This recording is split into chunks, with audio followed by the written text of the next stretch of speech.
बाबा की तो टूक, माफिया को नहीं छूट।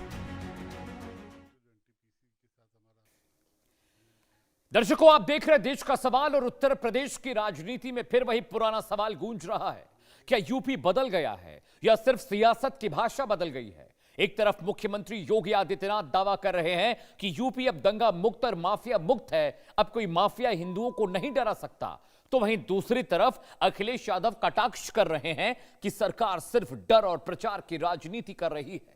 योगी कहते हैं पहले दंगे होते थे, माफिया सत्ता चलाते थे, अखिलेश पलटवार करते हैं। अगर सब ठीक है तो जनता बेरोजगारी, पेपर लीक और महंगाई से परेशान क्यों है? सवाल सिर्फ कानून व्यवस्था का नहीं है, सवाल यह है कि क्या यूपी की राजनीति अब पूरी तरह बुलडोजर, एनकाउंटर और हिंदुत्व के इर्द गिर्द घूम रही है? यह जनता 27 में नौकरी, किसान और महंगाई का हिसाब मांगेगी? क्या योगी का सख्त यूपी मॉडल जनता को पसंद आ रहा है या अखिलेश का पीडीए समीकरण बीजेपी की सबसे बड़ी चुनौती बनने जा रहा है? क्या यूपी में विकास पर वोट पड़ेगा या फिर डर, धर्म और दबंग राजनीति ही चुनाव का असली मुद्दा बनेगा? लेकिन जिस विषय पर आज हम चर्चा करने जा रहे हैं, योगी आदित्यनाथ साहब ने बयान क्या दिया है माफियाओं को लेकर, वो आपको सुनना जरूरी है। सकता हूं, किसी माफिया में दुस्साहस नहीं, किसी गुंडे में दुस्साहस नहीं कि किसी पर्व और त्योहार में व्यवधान पैदा कर दे और उपद्रव पैदा कर दे। अगर कोई किसी रामलीला में, किसी यज्ञ और कथा में, किसी धार्मिक आयोजन में, रामनवमी हो, शिवरात्रि हो, जन्माष्टमी हो, रक्षाबंधन हो, इन आयोजनों में अगर किसी ने व्यवधान डाला तो पर्व तो मना ही लेगा, लेकिन उसके बाद यह तय है कि रावण और कंस जैसी दुर्गति उसकी तय है जो व्यवधान डालने वाला है। यह तय है कि अगर बेटी और व्यापारी की सुरक्षा में सेंध लगाई तो सेंध लगाने वाले का इंतजार तो फिर यमराज ही करेगा, बाकी किसी को नहीं करना चाहिए।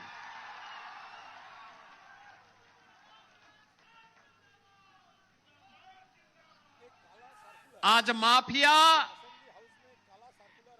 माफिया पिस्तौल लहराते हुए, कोई धमका करके, खुली जीप में चल करके किसी हिंदू को धमका नहीं सकता है, अब नहीं धमका सकता है। और इसीलिए बहनों और भाइयों, जब ये काम हुआ है बिना रोक के, बिना टोक के, बिना किसी भय के,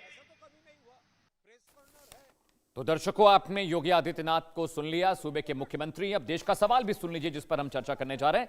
सवाल नंबर 1 आपकी स्क्रीन पर, पूर्वांचल में सीएम योगी का दबदबा क्या विपक्ष को डरा रहा है या सिर्फ यह हवा लग रही है?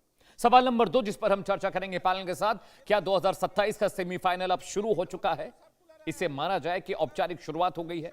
सवाल नंबर 3 आपकी स्क्रीन पर दर्शकों आने जा रहा है, क्या समाजवादी पार्टी के मुकाबले मौजूदा सरकार माफियाओं पर ज्यादा सख्त है? इस पर चर्चा हम जरूर करेंगे पैनल के साथ।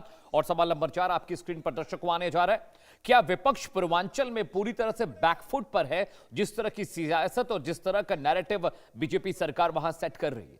सवाल नंबर 5 आपकी स्क्रीन पर, क्या यूपी की राजनीति अब पूरी तरह योगी मॉडल के इर्द गिर्द घूम रही है या अखिलेश यादव की पार्टी, मायावती की पार्टी इसमें कुछ डिफरेंस, कुछ तब्दीली लाते दिख रहे हैं? लेकिन दर्शकों, अगले 1 घंटे लगातार इन तमाम विषयों का हम विश्लेषण करने जा रहे हैं और आपको मैं बताऊं कि एक बड़ा पैनल भी मेरे साथ कुछ ही वक्त में जुड़ेगा जिसके जरिए हम इन तमाम विषयों पर चर्चा करने जा रहे हैं। लेकिन सबसे पहले योगी आदित्यनाथ साहब ने क्या भाषण दिया, उसकी बड़ी बातें आपको जानना बहुत जरूरी है।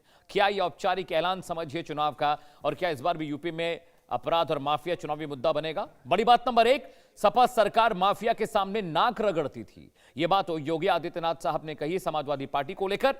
बड़ी बात नंबर 2, गरीबों का राशन गुंडे डकार जाते थे, पिछली सरकारों में ऐसा होता था, उन्होंने यह बात कही है। बड़ी बात नंबर 3, बेटी की इज्जत से खेलने वाला यमराज के पास जाएगा, उन्होंने कहा कि बहु बेटियों की इज्जत के साथ जो खेलेगा सीधे टिकट यमराज का कटेगा।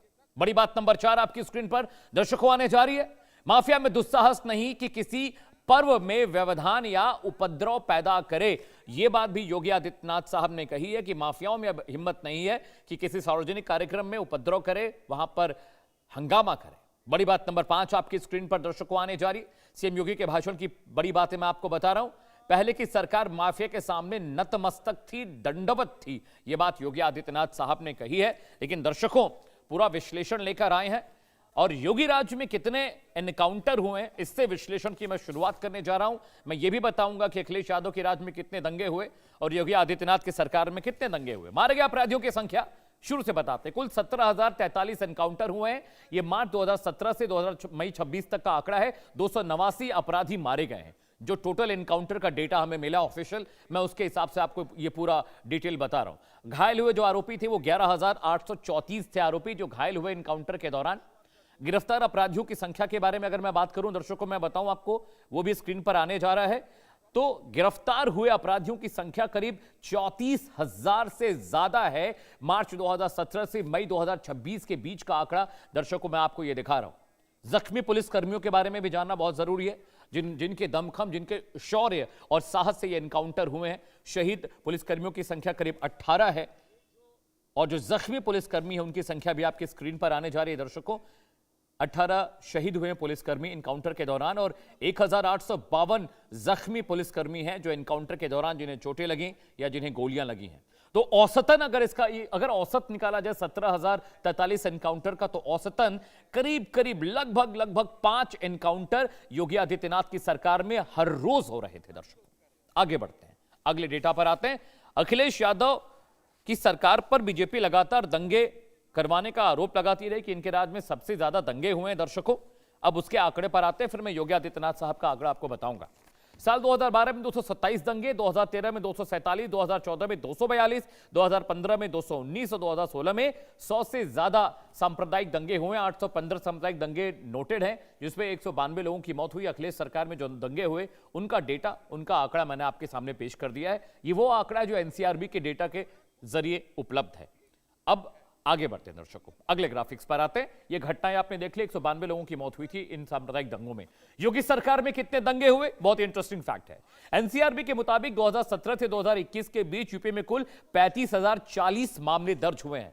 35,000 से ज्यादा मामले दर्ज हुए। आगे क्या है, जानकारी नंबर 2, दर्ज केस में हर मामला सांप्रदायिक दंगा नहीं था। ये एनसीआरबी ने स्पेसिफिकली कहा है कि इतने मामले दर्ज हुए लेकिन सारे दंगे नहीं थे।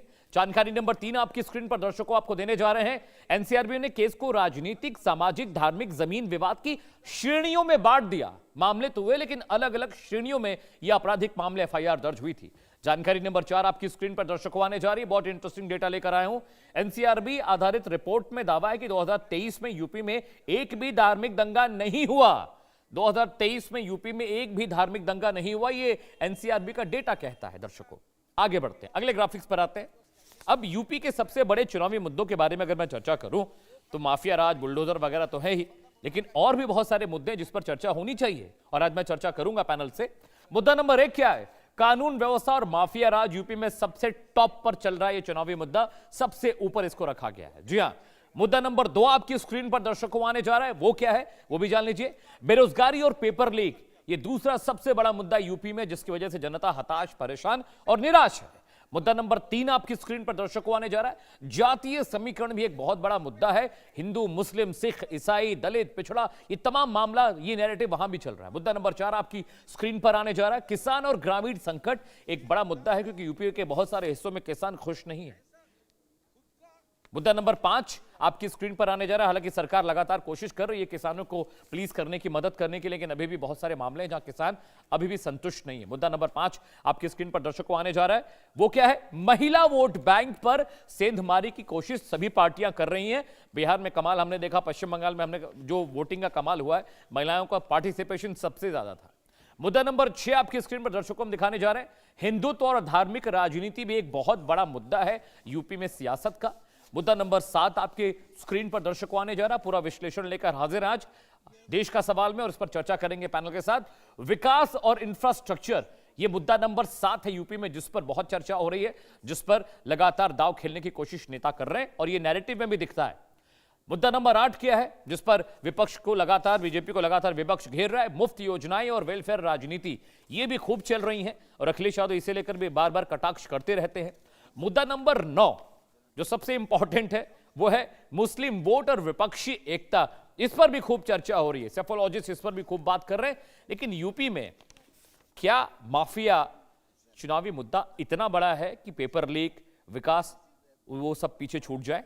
आइए ग्राफिक के जरिए समझते हैं क्या यूपी में माफिया चुनावी मुद्दा है। विश्लेषण क्या कहता है? विश्लेषण नंबर 1 आपके लिए स्क्रीन पर है। माफिया और कानून व्यवस्था अब बड़ा चुनावी मुद्दा बन चुका है यूपी में।